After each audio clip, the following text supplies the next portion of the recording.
प्रकरणम।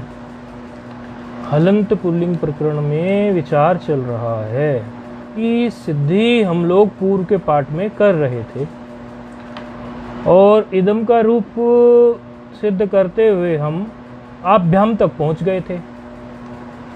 एक विशेष प्रकार का, हाँ, आभ्याम तक आ गए थे ना तृतीय द्विवचन में, तृतीय द्विवचन के आभ्याम तक आ गए थे। एक बड़ा सुंदर सूत्र इसमें आया था, आद्यंतवद एकस्मिन्। ये सूत्र ने कहा था कि ये जो आप ऐसा कह रहे हैं, क्योंकि वहां स्थिति क्या हुई थी, अकार धन भ्याम। अब अकार धन भ्याम की स्थिति में सुपिच सूत्र हमेशा यही कहता है कि अदंत अंग हो तो दीर्घ करो। राम धन व्याम की स्थिति में क्या था, अदंत अंग था। तो उन्होंने कहा ये कोई अदंत अंग तो है नहीं जी, और ये तो आपने अकार मात्र है। चलो इसको अंग तो हम मान लें, अंग तो है, क्योंकि यस्मात् प्रत्यय विदिश तदादि प्रत्यंगम सिद्धांत से मान लेंगे। लेकिन अदंत अंग किसी का हो तो उसका कुछ और तो में दिख नहीं रहा, केवल एक अकार, एक वर्ण है। ऐसी स्थिति में इसमें सुपीच सूत्रम लगाएं कैसे? और रूप सिद्धि क्रम से ये अभिष्ट था कि हम इसमें सुपीच सूत्र लगाएं। तो जब इस प्रकार की अव्यवस्था या कुव्यवस्था हो जाती है, तो अव्यवस्था या कुव्यवस्था में परिभाषा सूत्र उसकी व्यवस्था देने के लिए खड़े हो जाते हैं। तो ऐसी स्थिति में आदंतवद एकस्मिन् सूत्र आया था। आदंतवद एकस्मिन् सूत्र क्या कहता था कि भाई ये जो एक में आप कार्य कर रहे हैं, ये जो आप एक एक वर्ण में कार्य की बात कर रहे हैं, इसी को आप आदि समझ लीजिए और इसी को आप अंत समझ लीजिए। क्योंकि लोक में भी ये न्याय देखा गया है कि देवदत्तस्य एक पुत्र स एव ज्येष्ठ स एव कनिष्ठ स एव मध्यम। एक ही पुत्र है किसी को, मानो देवदत्त को एक पुत्र है, तो वही तो कनिष्ठ होगा, वही तो मध्यम होगा, वही तो ज्येष्ठ होगा। उसी न्याय से आप ऐसा कर लीजिए। अच्छा, और ये जो आदि अंत की आप बात कर रहे हैं, आदि अंत के लिए भाष्य में निर्णय हुआ था, तो वो बताया था आपको, यस्मात् पूर्वम नास्ति परम अस्ति स आदिरुच्यते। यस्मात् पूर्वम अस्ति परंच नास्ति सो अंत्युच्यते। भाई जिसके कोई पूर्व में नहीं होगा वही तो आदि होगा, और अंत में कुछ हो तभी तो आदि कहलाएगा। और जिससे पूर्व में कुछ नहीं हो, पर में कुछ हो, इस तरह से ये सिद्धांत भी दिया था। तो उस सिद्धांत से बोले आदि और अंत में ये बात ठीक नहीं बैठ रही थी, तो फिर उसी के सिद्धांत को सुपीछे लगाने के लिए आद्यंतवद एकस्मिन् सूत्र आया था। क्योंकि इसमें भाष्यकार का निर्णय व्याकरण में अंतिम निर्णय है। पहले सूत्रकार हैं पाणिनि, ये तो आप श्लोक में सुनते ही हैं, वाक्यकारम वररुचिम भाष्यकारम पतंजलिम पाणिनिम सूत्रकारम च प्रणतो अस्मि मुनित्रयम। 3 मुनि है व्याकरण के। तो ऐसी स्थिति में पतंजलि जी जो हैं वो जो निर्णय दे देते हैं वो आखिरी निर्णय होता है। तो इस पर उन्होंने एक विस्तृत प्रकार से भाष्य में एक निर्णय लिया। उन्होंने कहा कि व्यपदेशीवद एकस्मिन्, ऐसा उन्होंने लिखा।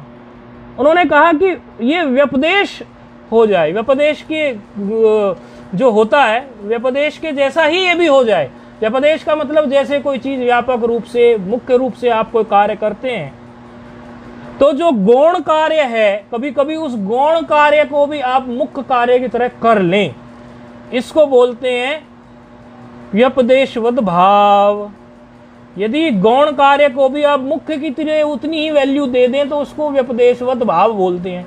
तो ये आकार जो है, चूंकि इसमें ऐसा जान पड़ रहा है कि आदि और अंत का थोड़ा सा हेर फेर नजर आ रहा है, एक ही वर्ण है, तो कहा कि इसमें आप व्यपदेशवद भाव लगा लीजिए, अर्थात जैसा कार्य आपने मुख्य रूप से आप अदंत अंग को करते थे, इसमें एक वर्ण में भी वैसा कार्य हो जाएगा। ये इन्होंने दिया। इसके कुछ उदाहरण भी इन्होंने बताए। कहने लगे कि आप पहले से जो सूत्र पढ़ के आए हो, एकाचो बशो बस जशंतस्य, तो वो ये सूत्र आप पूर्व में पढ़ के आए हैं। इसमें आपने क्या किया था, इस सूत्र में यदि आप देखो तो एक उदाहरण इसका लेंगे, 2 उदाहरणों से स्पष्ट हो जाएगा। एक उदाहरण लेंगे इसमें गर्दप, गधे के लिए बनता है ना रूप गर्दप, तो उसमें एक जो है जसंत दब दब अंग है, जसंत अंग है दब, तो उसमें तो ठीक है, बात लग जाती है कि अंग है, इस हिसाब से हम कर लेते हैं, जसंत अंग है ये ऐसे। लेकिन यदि आप दुख को देखो, दुख का रूप हमने बनाया था, तो दुख में क्या था? दुख में दू धातु से ही बन के बना था, तो दुख दुख था। तो दुख में इसको कोई यही तो धातु जैसी थी, और इसी को आप अंग कह रहे हैं, अंग भी इसी को कह रहे हैं, और जसंत अंग, जसंत भी आप इसी को कह रहे हैं, एक आध जसंत भी आप इसी को कह रहे हैं, और इसी को आप धातु भी कह रहे हैं। तो वहां भी तो कार्य कर ही लिया ना, तो सिद्धांत तो वहां भी लग ही गया ना। तो चलो जो भी हो, उदाहरण समझने के लिए दिए।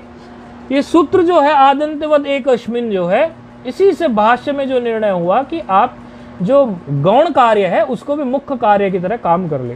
तो ऐसी स्थिति में इदम धन बिस था, इदम धन बिस की स्थिति में हलिलोपा से, इदम धन बिस की स्थिति में हलिलोपा से तृतीया का बहुवचन था ना,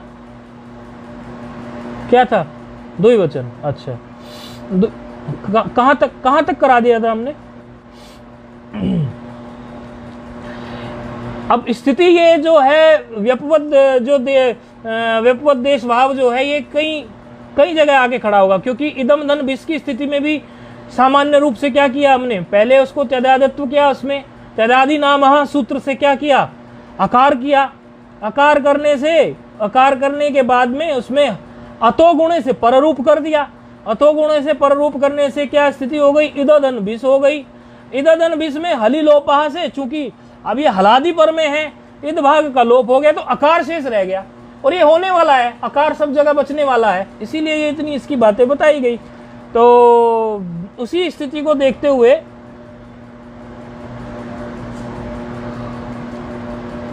आदन भ्याम से आगे बिस आ गया ना। हाँ, तो बिस की स्थिति आ गई अब, क्योंकि भ्याम की हमने सिद्ध कर ली, तो इदम धन बिस की स्थिति में भी वही स्थिति है, जैसी स्थिति इदम धन किसमें थी? भ्याम में थी ना। तो भ्याम में क्या हुआ? हाँ, इदम धन भ्याम में आकार हो गया था ना, तो वही स्थिति यहाँ पे है, बार बार वही आ रही है। चलो, सूत्र की पुनरावृत्ति करने का ये लाभ हो गया। अब स्थिति बहुवचन में जाएंगे तृतीया के, तो स्थिति क्या है? इदम धन बिस, इदम धन बिस है। तो इदम धन बिस में भी वही, सबसे पहले जो हमें सूत्र यहाँ पर प्राप्त होता है, त्यदादि नामः। त्यदादि नामः से क्या हो गया? मकार को अकार आदेश हो गया। अकार हो जाने से इद अकार धन बिस, इद के जो दकार उत्तरोत्तर अकार है और जो मकार के स्थान पर अकार आया है, इन दोनों के बीच में अथोगुणे सूत्र लग गया। अथोगुणे सूत्र से पररूप हो गया, इदम मात्र शेष बच गया। फिर हमने ये देखा था कि यहां पर मैंने पीछे से जो सूत्र पढ़ के आए थे, उस सूत्र में क्या था? अजादि विभक्ति के होते कार्य होता था, और यहां पर क्या है? हलादि विभक्ति में हलिलोपहा हो जाता है, क्योंकि हल ये तो बिस जो है हल में आ गया ना, तो यहां पर क्या हो गया? हलिलोपहा से इद भाग का लोप हो गया। अच्छा, हलादि विभक्ति जो है ये आप वो जो हमने बताया आपको वो तो है ही, लेकिन उसके साथ साथ ये क्या करेंगे? जो यहाँ पर समझो आप गे में आएंगे, तो गे में गे को आदेश करके, एकार को आदेश करके फिर उसको भी हलादी बना देंगे, क्योंकि लोप करना अभिष्ट है। यहाँ पर लोप करना अभिष्ट है, अभी आएगा आगे रूप, घबराने की बात नहीं। तो अकार धन बिस बच गया। अब केवल समझ आ रहा है ना? पहले भी आया था ना, अकार धन बिस की स्थिति हो गई। तो अकार धन बिस की स्थिति में क्या हम वही कर सकते हैं, सूत्र जो हमें पूर्व में ही प्राप्त था, अतो बिस ऐस, इससे बिस को ऐस आदेश प्राप्त हो सकता है, प्राप्त है लगा सकते हैं अतो बिस ऐस, क्योंकि प्राप्त तो है ही। लेकिन इसका निषेध करने के लिए सूत्र प्रस्तुत हो रहा है, ये नहीं कराया ना निषेध सूत्र अभी तक। अब इसका हाँ, बिस को ऐस आदेश जो होने जा रहा था अतो बिस ऐस से, उसका निषेध करने के लिए निषेध सूत्र प्रकट हो रहा है। निद मद सोर को हो,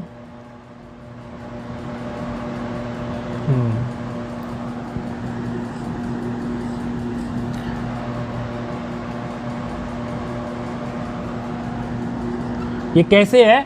न इदम, न इदम है ना, नेदम, न इदम, इस प्रकार है ना।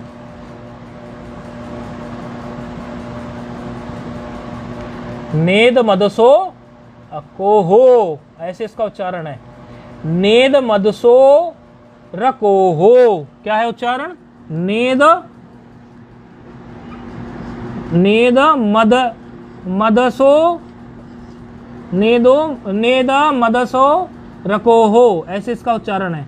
क्योंकि इसमें क्या है, ऐसा क्यों बताना पड़ता है, इसका भी हम आपको कारण बता देते हैं। दरअसल ये जो सूत्र है ना, ये सूत्र नहीं थे, ये छंदवत छंद थे, तो छंद के हिसाब से बोलना पड़ता है। नहीं तो आप ऐसा कहेंगे कि आप इसको पदवत बोल दीजिए, ना इदम करके पदवत बोल दीजिए, तो पदवत बोलना इसको उतना शुद्ध नहीं है, छंदवत बोलना ही शुद्ध है। क्योंकि पाणिनि जी की जो अष्टाध्यायी है, ये पाणिनि जी ने छंदवत इसको लिखा, तो छंदवत सूत्राणि भवन्ति, इसी से स्पष्ट होता है कि सूत्र जो है वो छंद ही है। तभी तो इसको वेद तुल्य, लगभग वेद तुल्य ही मान लिया जाता, वेद अंग है, क्योंकि ये छंदवत है। इसलिए छंद की दृष्टि से इसका उच्चारण करना होता है। तो आप ऐसा करने को तो कर सकते हो, ना इदम ऐसे बोल दोगे, ना इदम को तोड़ लोगे, फिर कहोगे अदसो रको हो, ऐसा कर सकते हो आप। लेकिन यदि छंद की दृष्टि से इसका उच्चारण करेंगे तो छंद की दृष्टि से इसका उच्चारण होगा नेद, नेद मदसो रको हो, इस प्रकार। ठीक है, सूत्र है 7 1 कितना है 11।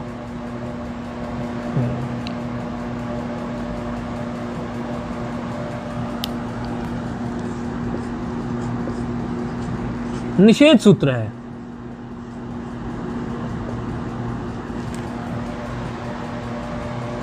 क्या कह रहा है सूत्र?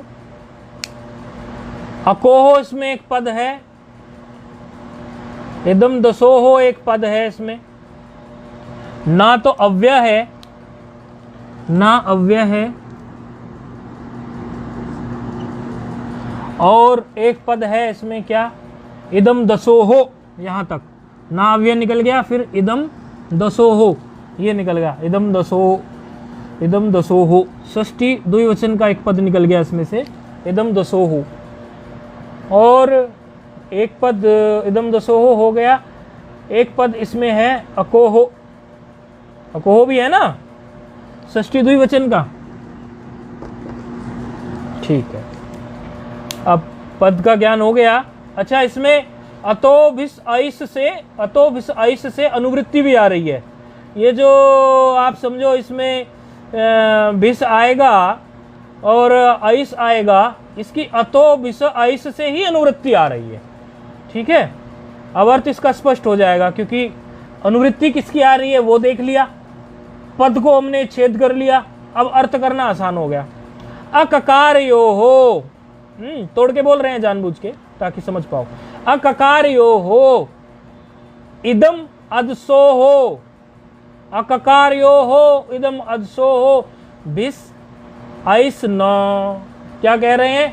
अककार। देखो ये ककार रहित इदम की बात हमने आपको बताई पहले भी, ये स्पष्ट होगी आप लोगों को, क्योंकि अव्यय सर्वनामना अकच प्राक्टेय सूत्र से अकच प्रत्यय हो जाने के कारण इदम जो है वो ककार सहित बन जाता है।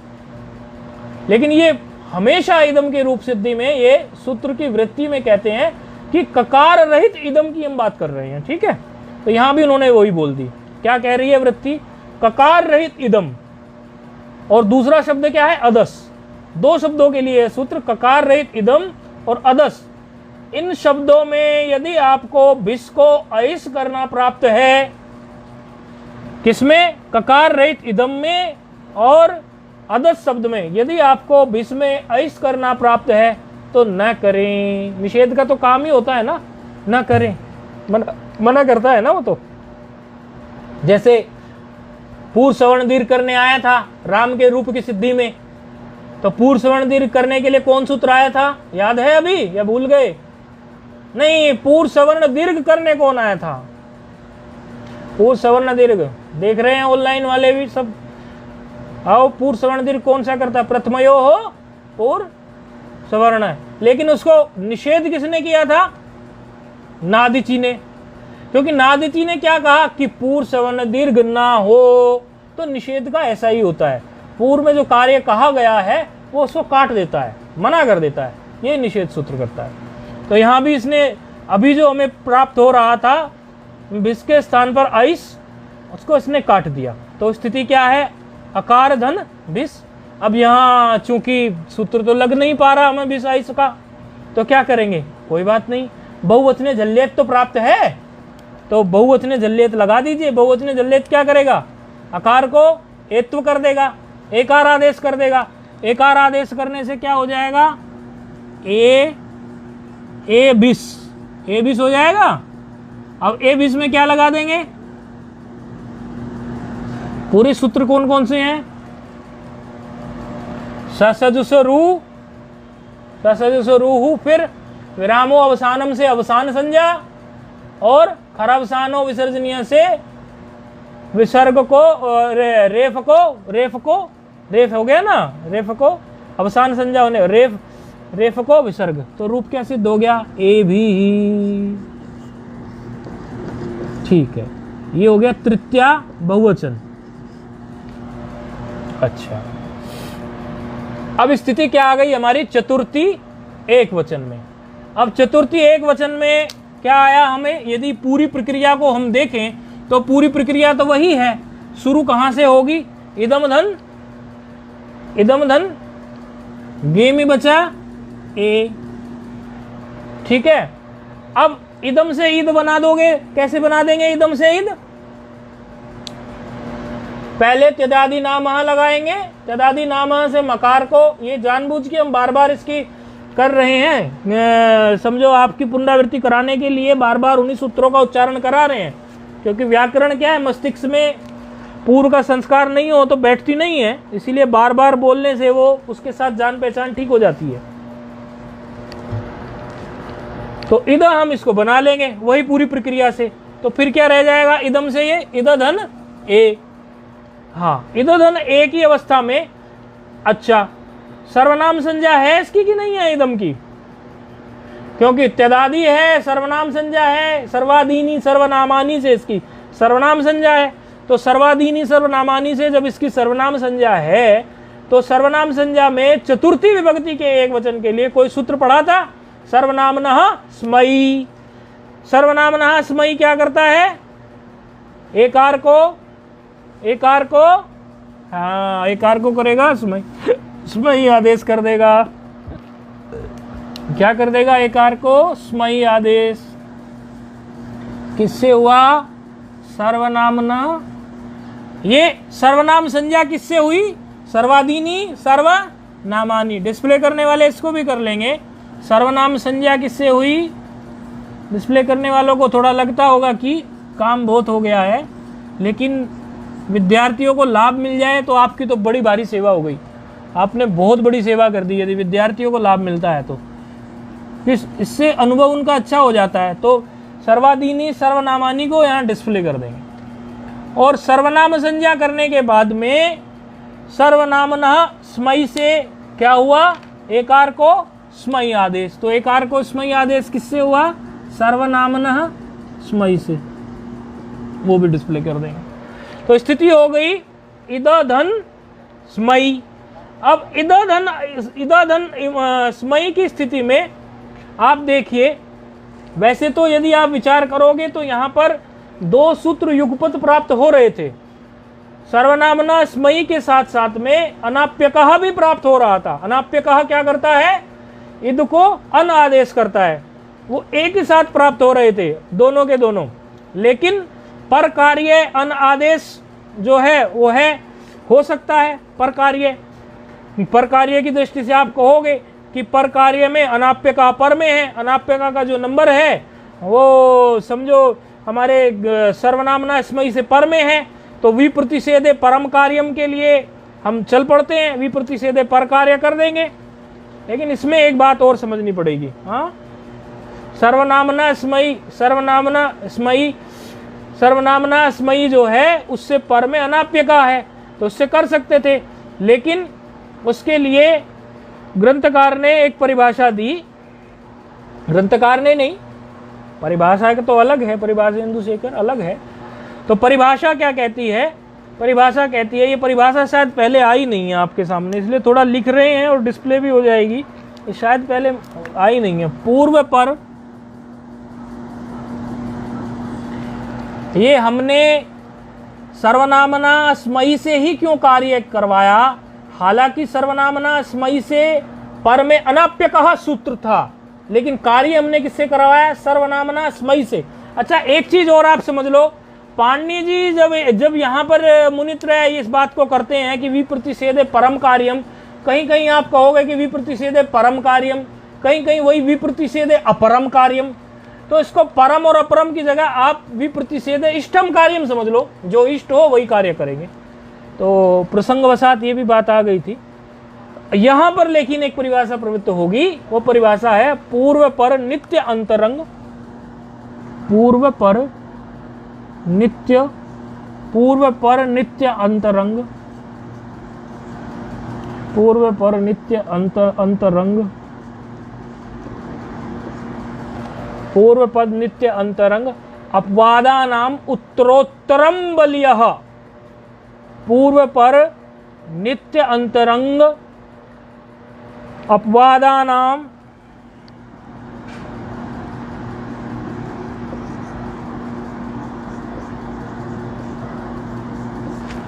अपवादानाम उत्तरोत्तर, ये डिस्प्ले करा देंगे वहां पर भी, उत्तरोत्तर, उत्तरोत्तरम।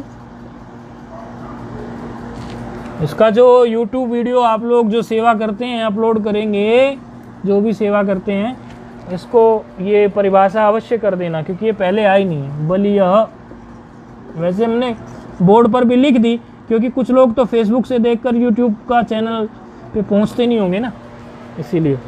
लेकिन फिर भी जो देखते होंगे उनके लिए पूर्व पर नित्य अंतरंग अपवादानाम उत्तरोत्तरम बलिय, इसका सीधा सीधा अर्थ है, भारी भरकम लग रही है देखने में लेकिन बड़ी आसान है।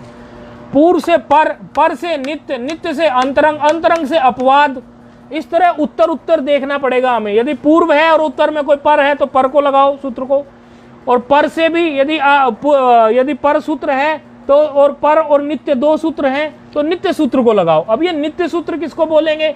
ये यहाँ पर एक बात आ गई, ऐसा सूत्र नित्य सूत्र कहलाता है जो, देखो नित्य शब्द ही ऐसा है, आप लोग वेदांत भी पढ़ते हैं तो नित्य शब्द तो सदा रहने वाले को बोलते हैं ना, जिसको कोई और सूत्र लगा देने के बाद भी कार्य करने में कोई कठिनाई ना आए, वो तभी भी उपलब्ध हो। यदि आप यहां पर समझो अनाप्यकः से कार्य कर देते, अनाप्यकः क्या करता? अनाप्यकः से आप क्या करते? लोप करते, क्या करते? इद, यहाँ इद को अनादेश करते, इद के स्थान पर अन करते, अन और दकार उत्तरोत्तर अकार बच जाता, अन और अकार मिलके अना हो जाता, अनाह धन स्थिति क्या हो जाती? अनाधन ए, ये तो है ही, अनाधन ए हो जाती। अब अनाधन ए में, अनाधन ए में भी सर्वनामना स्मयी लग जाता। तो जो सूत्र अपने किसी अन्य विरोधी सूत्र के हो जाने से, सूत्र के लग जाने से भी उपलब्ध रहे, लग पाए, उसी सूत्र को नित्य सूत्र कहते हैं। इसलिए नित्य सूत्र है ये, तो सर्वनामना स्मयी से ही कार्य कराया, तो इद धन स्मयी की स्थिति हो गई। अब चूंकि यहाँ फिर से हल बन गया, ये ए में तो समझो ये आजादी था, लेकिन अब ये हलादी हो गया, तो हल हो गया, तो हल की स्थिति में सूत्र कौन सा लग गया? हली लोपहा। हली लोपहा से फिर से इद भाग का लोप हो गया, इद भाग का लोप होने से अकार मात्र शेष बच गया, इद दकार उत्तरोत्तर जो अकार था, और फिर से जो है अकार शेष बच जाने से क्या होगा? व्यपदेशवत भाव हो जाएगा कि नहीं? व्यपदेशवत भाव वही जो पूरा का पूरा समझाया है। तो रूप क्या बन गया हमारा? अस्मयी। आभ्याम आप सिद्ध कर चुके हैं, तो आभ्याम को अब जो है सिद्ध करने की जरूरत नहीं है, तो सीधे आ जाओ गसी में, सीधे पंचमी में कूद जाइए। गसी का क्या बच गया? इदम से तो इद कर लोगे, अब इतनी तो अब आप प्रक्रिया समझ ही गए। रूप बना के जो भेजेंगे वो प्रक्रिया लिखें, हम बोर्ड पे नहीं लिख रहे हैं, आपको समझा दिया है। यदि फिर भी समझ नहीं आया फिर से पूछना, लेकिन प्रक्रिया लिखना। इदम से इद कैसे बना, हम तो इसको स्किप कर देते हैं क्योंकि 4-5 बार उच्चारण कर दिया। तो इदम से कैसे कैसे हो जाएगा, गसी में क्या बचा, गसी का अस, और इधर क्या रह गया, इद। तो इद धन अस की स्थिति में फिर से इसको जो है देखो तो आपको क्या है, अन आदेश है, अन आदेश प्राप्त है कि नहीं अनाप्य कहा से। लेकिन वहां भी एक और सूत्र जो है, हाँ लेकिन हाँ ये सुना करें, पहले सुनना चाहिए, क्या बोल रहे हैं उसको सुनना चाहिए, आगे नहीं बोलना चाहिए, पहले जब पूछे तब बोलना चाहिए। तो उसमें क्योंकि उससे फ्लो टूटता है। इधर धन अस में, इधर धन अस की स्थिति में यदि कोई दिक्कत हो तो पूछना चाहिए, लेकिन दिक्कत नहीं है तो सजेस्ट नहीं करना चाहिए। यदि हम कोई उच्चारण में गलती कर गए या कोई बात हमसे विस्मृत हो गई फिर तो अवश्य टोक देना चाहिए, अन्यथा नहीं टोकना चाहिए, पहले सुनना चाहिए। तो इधर धन अस की स्थिति में हमें क्या प्राप्त हो गया, अनाप्य कहा। लेकिन उसको बाध करके अनाप्य कहा को हमने कार्य किससे करा लिया, गसी गयो स्मात स्मिनौ से, गसी गयो स्मात स्मिनौ से फिर से क्या हो जाएगा, इसको स्मात आदेश हो जाएगा। तो स्मात आदेश कर दो, स्मात आदेश करने से क्या हो गया, अस्मात, रूप क्या बन गया, अस्मात। समझ में तो आ गया ना, अस्मात रूप बन गया, ठीक। फिर अगला रूप गस का, इदम धन अस, उसी स्थिति में इद धन अस, इद धन अस की स्थिति में यहां पर भी उसी तरह हमने कार्य करा लिया, नित्य सूत्रों से कार्य करा रहे हैं, ध्यान रखो सिद्धांत वही लगा रहे हैं, पूर्व पर नित्य अंतरंग अपवादानाम उत्तरोत्तरम बलियः, उसी सिद्धांत से चल रहे हैं, उसी परिभाषा से नित्य सूत्र जो हैं उनको लगा रहे हैं। गसी की स्मात स्मिनौ भी नित्य सूत्र की तरह से कार्य कर रहा था, इसीलिए कार्य उसी से करा लिया। अब यहाँ इद धन अस की स्थिति जो है षष्ठी की, उसमें भी नित्य सूत्र की तरह, नित्य का आपको बता ही दिया हमने, जो सूत्र जो है सदैव प्रस्तुत रहता है अन्य कार्य होने के बाद भी, विरोधी सूत्र के द्वारा कार्य होने के बाद भी। ऐसी स्थिति में इद धन अस की स्थिति में क्या कर लेंगे, टा गसी गसाम इनाथ शाह, टा गसी गसाम इनाथ शाह क्या कर देगा, इसको से आदेश कर देगा। से आदेश करने पर फिर से इद से पर में सय हो गया, इद से पर में जब सय हो गया तो सय की स्थिति में फिर से हम अलिलोपहा से लोप कर सकते हैं, और लोप करने से क्या हो गया, इद का आकार मात्र शेष रह गया, तो क्या बन गया रूप अश्य। समझ आ गया ना, ये भी रूप क्या बन गया षष्ठी का, षष्ठी एक वचन अश्य, पंचमी एक वचन क्या बना था, अस्मात्। इस तरह से इदम धन, फिर स्थिति क्या आ गई, ओस। इदम धन ओस की स्थिति में उसी तरह से अनाप्य का लगाएंगे, अनादेश को बात करेगा, ओसी च एत्व कर देगा। ओसी च एत्व किसको करेगा, ये बताओ, ये पूछ रहे हम। इदम धन ओस की स्थिति में इद धन ओस हो गया, अनाप्य कैसे, अनादेश का बाद हो गया, ओसी च एत्व कर दिया, ओसी च एत्व करके क्या करेगा,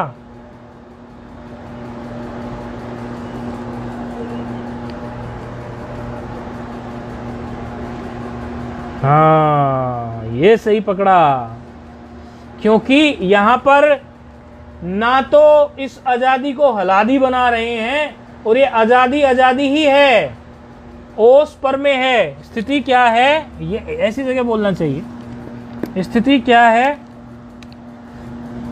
इद धन ओस, इद धन ओस का क्या करना है, इद धन ओस में सूत्र कौन सा लगा दिया, अनाप्यकः।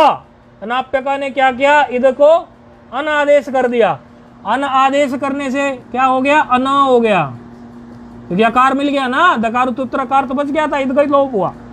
इसमें कंफ्यूजन नहीं रखना। तो अन धन ओस हो गया, अन धन ओस की स्थिति में फिर क्या हो गया, ओसीच, ओसीच क्या करेगा, एकार, एकार कहां होगा, तो क्या हो गया, अनेधन ओस। अनेधन ओस की स्थिति में कौन सूत्र प्रस्तुत हो गया, अनेधन ओस की स्थिति में एचो या वह क्या करेगा, एकार को आय आदेश, एकार को क्या कर देगा, आय आदेश, और आय आदेश करने के बाद में मिला दोगे, क्या हो जाएगा, अन्यो हो, क्योंकि अन्योस होगा फिर से अन्यो हो गया, तो रूप ये भी सिद्ध हो गया। तो इदम धन आम की स्थिति, इदम धन आम की स्थिति में फिर वही से इद धन आम हो गया। इद धन आम की स्थिति में सूत्र प्राप्त है, यहाँ पर इद धन आम की स्थिति में कौन सा सूत्र प्राप्त है, पहले आप जो है इसमें क्या कर लीजिए, परत्व इत्यादि करके इसको इद बना लो। फिर नित्य सूत्र क्या है, आमी सर्वनामनः सुट, क्या हो जाएगा, सुट का आगम। देखो ये बन गया, ये बना दिया, क्या बना दिया, ये हलादी। आम से सुट का आगम कर दिया ना, आम को सुट का आगम हो गया तो साम हो गया, साम होने से ये इसमें हली लोपहा लग जाएगा, हली लोपहा से क्या हो जाएगा, इद भाव का लोप, तो क्या रह जाएगा, अकार, अकार धन साम, अकार धन साम की स्थिति में क्या लगाओगे, बहुवचने जल्लेत, अकार को क्या बना देगा बहुवचने जल्लेत, एकार। समझ आ रहा होगा सबको, अकार को क्या बना देगा, एकार, तो क्या हो जाएगा, एसाम। एसाम होने के बाद में स्थिति क्या हो जाएगी, एसाम। एसाम के बाद में क्या लगा दोगे, आदेश प्रत्ययो हो, तो क्या हो जाएगा, एशाम। इस प्रकार ये रूप जो है सभी सिद्ध। हाँ, गी का रह गया, इदम धन गी की स्थिति, इद धन ई हो गया, इसमें किसी की स्मार्ट स्मिन हो लगा दो, सर्वनाम संज्ञा है क्योंकि, तो अस्मिन आदेश हो गया। अस्मिन आदेश हो जाने से फिर से इद भाव का लोप करना पड़ेगा, क्योंकि फिर से वो सकार आ गया, स्मिन का सकार है तो हल है, तो हली लोपा से लोप कर दो, अकार रह गया, तो अकार धन क्या हो गया, अकार धन स्मिन, तो अकार धन स्मिन की स्थिति में मिला दो, क्या हो गया, अस्मिन। और इदम धन फिर क्या बच गया, अन्यो सिद्ध हो गया, इदम धन सुप, सुप की स्थिति तो पहले ही हमारी लोप करने वाली है, तो अकार धन सुप, सुप का बचा सु, अकार धन सुप, ऐसा आ गया। समझ आ रहा है ना, तो ये अकार धन सुप का बच गया सु, तो अकार धन सु, अकार धन सु की स्थिति में क्या कर दो आप, इसमें अकार धन पे क्या क्या सूत्र प्राप्त होता था अकार धन की स्थिति में, सु को एकार करने के लिए सुपिच, क्या कर दिया उसने, एकार आदेश कर दिया, वो मिला दिया, एकार आदेश होने के बाद आदेश प्रत्यय लग गया, तो रूप क्या सिद्ध हो गया, एषु। तो इस प्रकार ये इदम की प्रक्रिया पूरी हो गई। उच्चारण कर लेंगे, अयम इमौ इमे, इमम इमौ इमान, अनेन आभ्याम एभिः, अस्मै आभ्याम एभ्यः, अस्मात् आभ्याम एभ्यः, अस्य अन्योः एषाम्, अस्मिन् अन्योः एषु। संबोधनम नास्ति, संबोधन होता नहीं है इसमें। तो ये इदम का रूप, थोड़े इसमें सूत्र, कई सारे सूत्र थे, थोड़े नहीं कई सारे सूत्र थे, और विचारणीय विषय था, तो युष्मद अस्वद में भी ऐसे आगे आता है, कई जगह थोड़ा विचारणीय विषय होता है, तो उसको देखना होता है। ठीक है, अब एक विशेष बात बताने जा रहे हैं, बड़ा आपको आनंद आएगा।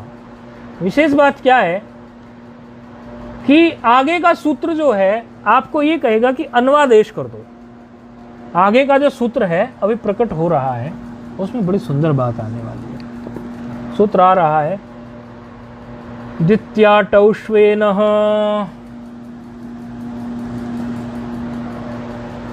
द्वितीया टौष स्वेनः,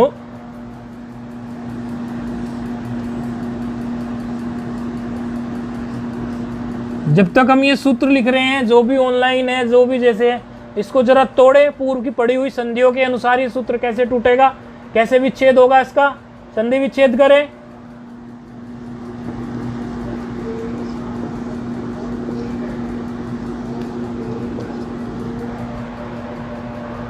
दो 4 34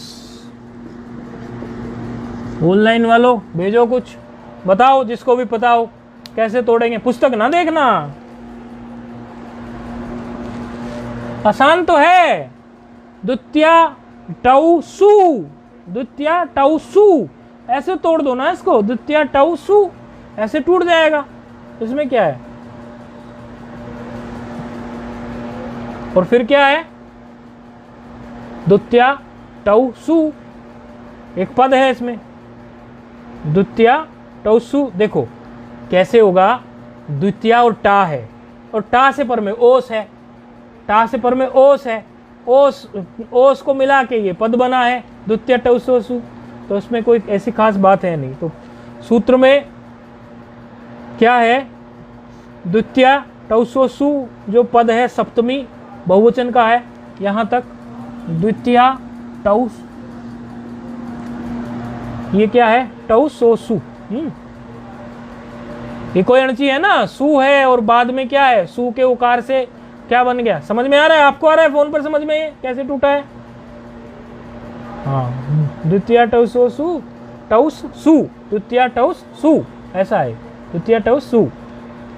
ये एक पद है इसमें, द्वितीय टौस सु का, सप्तमी बहुवचन है ना, सु तो सब उसमें आ जाता है ना, सप्तमी बहुवचन में। अच्छा, ये एक पद है। ए नहा एक पद है आगे, ये ए नहा एक पद है। ए नहा पद जो है वो किसका है? प्रथमा का। दो पद हो गए ना, द्वितीय टौस सु, द्वितीय टौस सु और ए नहा, इस प्रकार के दो पद हो गए इसमें। क्या कह रहा है सूत्र? बड़ी सुंदर बात कह रहा है, कह रहा है इदम, और क्या कह रहा है? अतद, दो को ले रहा है, इदम, इदम और एतद, अदत नहीं एतम, इदम और एतद, इदम एतद क्या हो, उनको अनुवादेश हो जाए, इदम शब्द को और अतद शब्द को अनुवादेश हो जाए। कब हो जाए? किस किस में? एक तो द्वितीय विभक्ति में, एक टा में, एक ओस विभक्ति में। ओस में दो विभक्तियां पड़ेंगी, पंचमी षष्ठी द्विवचन और सप्तमी द्विवचन। तो दो तो ये हो गई ओस की, द्वितीय हो गई और टा हो गई। इन विभक्तियों के परे रहने पर इदम और एतद शब्द को अनुवादेश हो जाए। नया कॉन्सेप्ट क्या आया? अनुवादेश। बताने जैसा नया शब्द क्या आया? सूत्र क्या कह रहा है कि द्वितीय, टा और ओस विभक्तियों के परे होने पर अनुवादेश हो जाए। हालांकि इदम का रूप हम बना के आ गए, लेकिन विशेष परिस्थिति में ये बात आई है कि ऐसा कभी पहले नहीं आया। इन शब्दों को अनुवादेश हो जाए। फिर क्या कह रहे हैं? किंचित कार्यम विधातुम उपातस्य कार्यांतर विधातुम। कह रहे हैं कि जो कुछ किसी कार्य का बोधन कराने के लिए जो ग्रहण आप करते हैं, खुद परिभाषा कर रहे हैं। पहले हम सरल भाषा में उसको बता देते हैं आपको, फिर आपको ये जो इन्होंने जो खुद से बताया है अनुवादेश के लिए किंचित कार्य विधातुम उपातस्य को, ये आपको समझ आ जाएगा अनुवादेश का मतलब। जैसे कोई व्यक्ति ये कहे कि भाई हमारे बालक ने व्याकरण पढ़ लिया है, अथवा इस बालक ने व्याकरण पढ़ लिया है, अब इसे छंद पढ़ा दिया जाए। छंद माना वेद, वेद को ही छंद कहते हैं ना। कहते हैं या ऐसा कहे कि छंद शास्त्र नहीं, छंद तो वेद के लिए भी बोलते हैं, लेकिन ये छंद शास्त्र की बात हो रही है, वेद के लिए नहीं हो रही है। वो कहते हैं कि भाई इस बालक ने व्याकरण पढ़ लिया है, इसको छंद शास्त्र पढ़ा दीजिए।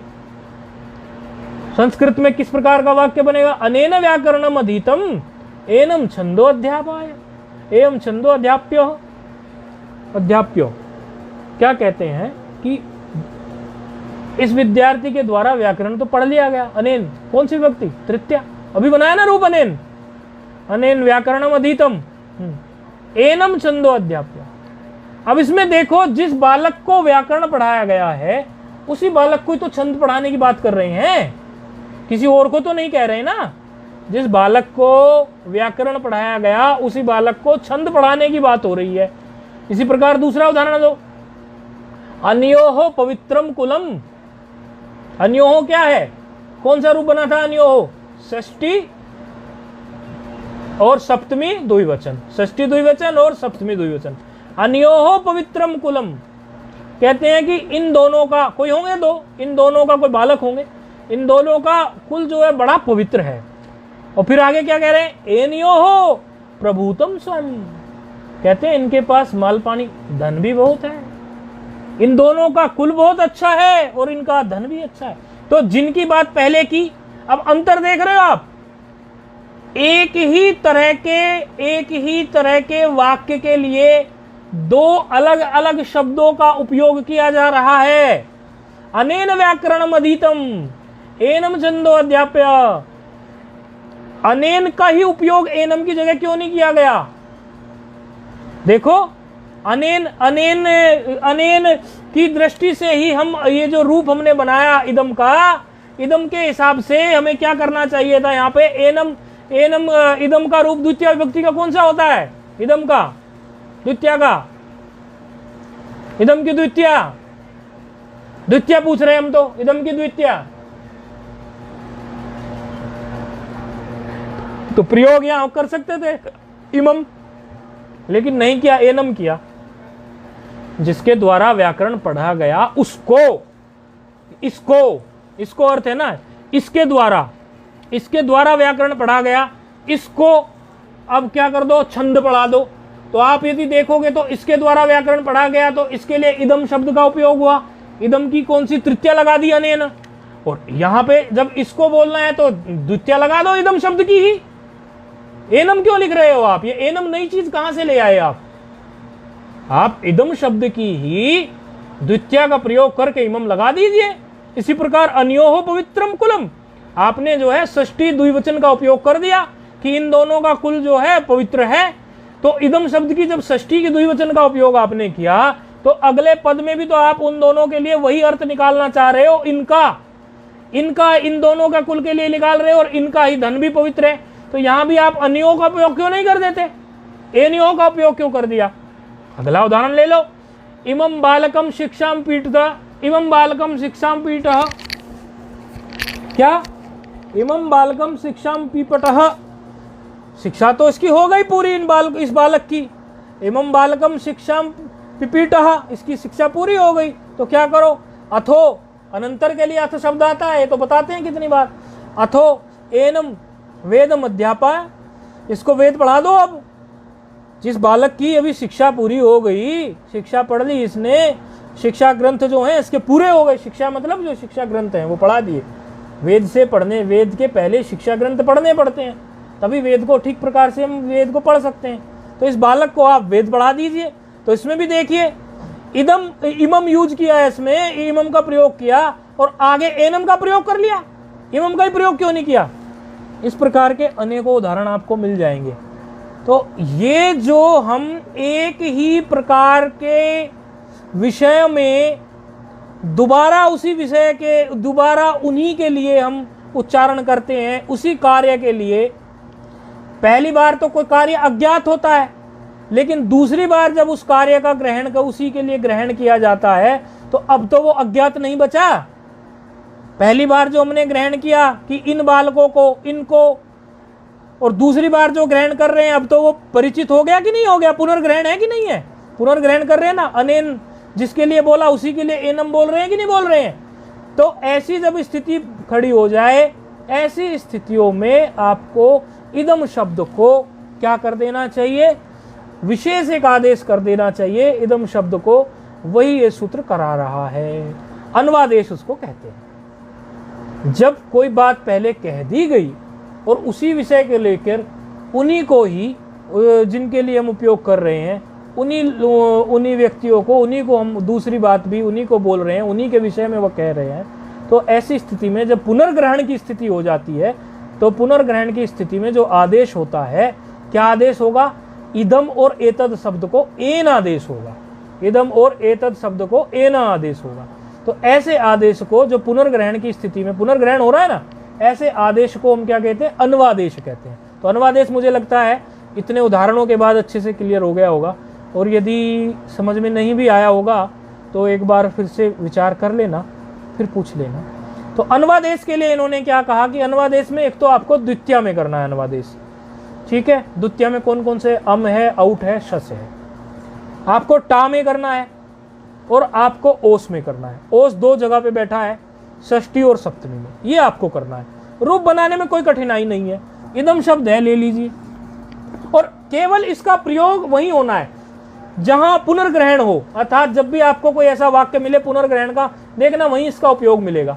पूर्व में इदम का उपयोग किया, लेकिन पर में इदम को और एतद शब्द को एन आदेश करके एक नया सा रूप नजर आएगा, एक नया सा रूप। जैसे सबसे पहले इन्होंने क्या कहा? द्वितीया में। तो द्वितीया में क्या है? इदम धन, द्वितीय विभक्ति का क्या प्रत्यय है? अम। इदम धम अम। अच्छा, इदम धन अम की स्थिति में इदम शब्द को क्या करा दिया इन्होंने? एन आदेश, सीधे एन बैठा दो उसकी जगह पे। अनेकल है, सीधे कर दो आदेश एन। तो एन धन अम हो गया। एन धन अम की स्थिति में क्या करना? लगा दीजिए सामान्य सूत्र जो आप पढ़ के आए अमी पूर्व में। तो क्या हो गया? एनम। तो कोई खास मेहनत इसमें होनी नहीं है, बस इस बात को समझने में थोड़ा विस्तार लगा है, बाकी तो कुछ नहीं है। फिर क्या होगा? इसी में द्वितीया में इदम धन औट, एन आदेश हो जाएगा तो एन धन औ, औट का टकार तो हलंतम, अदर्शनम लोपा तस्य लोपास, अनुबंध लोप हो गया। तो क्या हो जाएगा, एनऊ, इदम धन शस, शस में से क्या रह गया, अस, इदम को क्या आदेश हो गया, एन, तो एन धन अस, ऐसे में क्या हो गया, एनान, इदम धन टा, टा को क्या इदम को क्या आदेश हुआ है, एन, एन की जगह एन धन आ, क्या हो गया, एन धन आ की स्थिति में आपको जो पूर्व में सूत्र प्राप्त था, टागसी के साथ नहीं, एन एन, हाँ टागसी के साथ इनाचाई तो है, इन आदेश करेगा, तो इन आदेश कर दीजिए।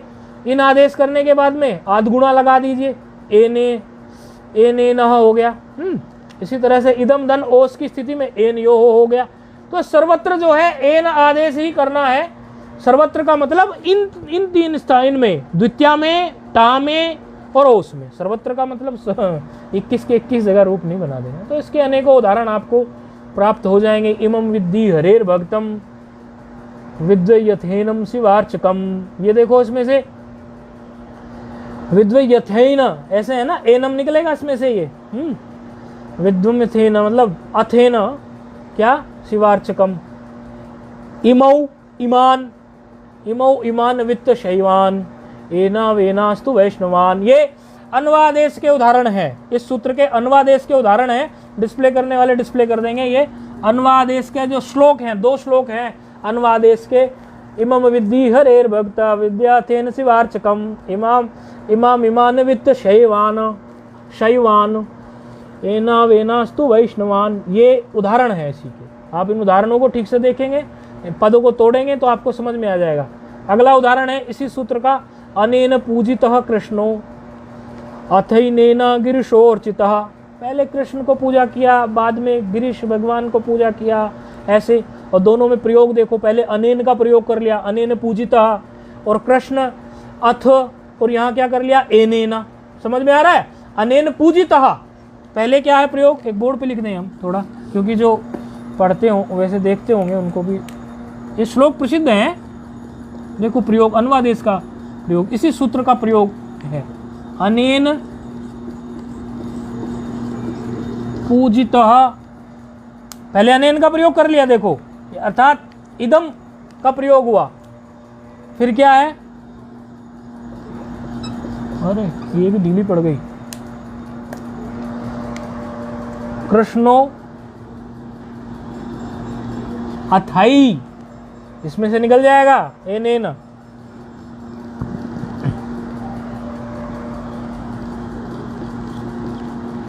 एक पंक्ति लिख रहे हैं, बाकी डिस्प्ले करने वाले कर लेंगे। पहली पंक्ति में देखो अनेन क्या है, इदम का प्रयोग है।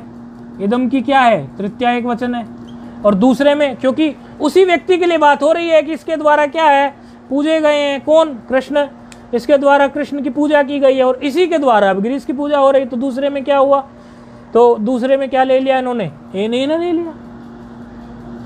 समझ आ गया ना, दूसरे में एनेन ले लिया। तो जब पुनर्ग्रहण हो किसी का, पुनर्ग्रहण की स्थिति में जो दूसरा जो ग्रहण का किया जाए, तो उसमें जो है इदम शब्द को उपयोग जो है आप अन्वादेश करके, एन आदेश करके उपयोग करें। ये इस सूत्र जो है बता रहा है। इसके कई सारे उदाहरण आपको अनेकों जगह पर मिल जाएंगे, तो उस पर थोड़ा विचार कर लेंगे तो ये पक्का हो जाएगा। चलो आज इतने रखते हैं। इन सूत्रों पर विचार कर लेना और ये उदाहरण इत्यादि देख लेना। ओम पूर्णमदः पूर्णमिदं पूर्णात् पूर्णमुदच्यते पूर्णस्य पूर्णमादाय पूर्णमेवावशिष्यते। ओम शांति शांति शांति।